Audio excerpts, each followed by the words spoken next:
Colony వాసులందరికీ 77వ గణతంత్ర దినోత్సవ శుభాకాంక్షలు.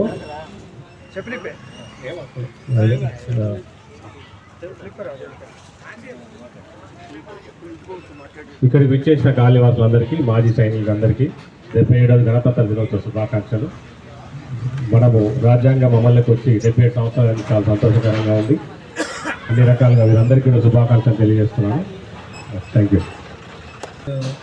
చిన్నలు పెద్దలు కానీ కాలనీ వాసులందరికీ పేరు పేరున ధన్యవాదాలు. ఇది 77వ సంవత్సర దినోత్సవము కావున దీన్ని మనం అందరం సెలబ్రేట్ చేసుకోవడము చాలా మంచిగా ఉన్నది. కావున మనందరికీ కూడా మంచిగా ఉన్నది. అందరం కూడా కలిసికట్టుగా ఇట్లా ఇప్పుడు కూడా మనం జరుపుకోవాలని ఆశిస్తూ నేను ముందుగా నేతాజీ నగర్ కాలనీ వాసులకు 77వ గణతంత్ర దినోత్సవ శుభాకాంక్షలు తెలియజేస్తా ఉన్నాను మీ అందరికీ. రాజ్యాంగాన్ని అమలు పరిచిన దినోత్సవాన్ని మనము గణతంత్ర దినోత్సవ వేడుకలు జరుపుకుంటూ ఉంటాం. 1950 జనవరి 26వ తారీఖు మనకు రాజ్యాంగం అమలు పరిచిన దినోత్సవం. ఈ దినోత్సవం నుంచి మనము రిపబ్లిక్ డే చెప్పుకుంటూ ఉంటాం.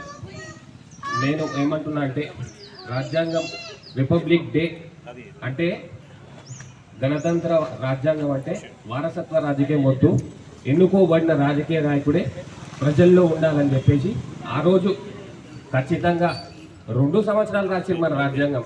2 సంవత్సరాల 11 నెలల 18 రోజులు రాసిరు రాజ్యాంగం. అంత ఈజీ రాజ్యాంగం కాదు మనది, చాలా గట్టి రాజ్యాంగం. ప్రపంచంలోనే అతిపెద్ద రాజ్యాంగం ఏదైనా ఉందంటే భారత రాజ్యాంగం. అంత పెద్ద రాజ్యాంగం మనదే.